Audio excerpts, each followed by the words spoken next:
Hello everyone. तर आज मला ऑफिसला सुट्टी होती, त्यामुळे मी मम्मीला म्हटलं दिवसभर घरात बसून बोर होण्यापेक्षा चल आपण कुठेतरी बाहेर फिरून येऊयात. तर मग मम्मी मला डायरेक्टली घेऊन गेली बिर्ला गणपतीला. मग बिर्ला गणपतीला गेल्यानंतर तिथं ही पे आणि पार्कची सिस्टीम होती. मग जिथे आम्ही आमची टू व्हीलर पार्क केली आणि बाप्पांच्या दिशेने निघालो. तुम्ही पाहू शकता भरपूर ऊन झालं होतं.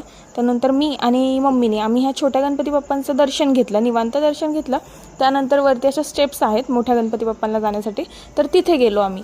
आणि तुम्ही जर कधी ओल्ड मुंबई पुणे हायवेने प्रवास केला असेल तर तुम्हाला नक्कीच ही मूर्ती दिसली असणार हायवेवरून. त्यानंतर मी आणि मम्मीने बाप्पांना प्रदक्षिणा घातली आणि बाप्पांच्या सावलीमध्ये म्हणजे आम्ही मस्त गप्पा मारत बसलो. त्यानंतर आम्ही दोघींनी थोडेसे फोटोज व्हिडिओज घेतले आणि त्यानंतर आम्ही प्रतिशिर्डीला गेलो. तिथून तर प्रतिशिर्डीला आत एंट्री केली. मंदिर तुम्ही पाहू शकता, खूप छान असं मंदिर आहे. वातावरण देखील खूप छान होतं, पण आत कॅमेरा अलाउड नव्हता, त्यामुळे आतली व्हिडिओ काही मिळाली नाही. मग आम्ही दोघींनी दर्शन घेऊन आम्ही दोघी रिटर्न घरी निघालो. थँक्यू.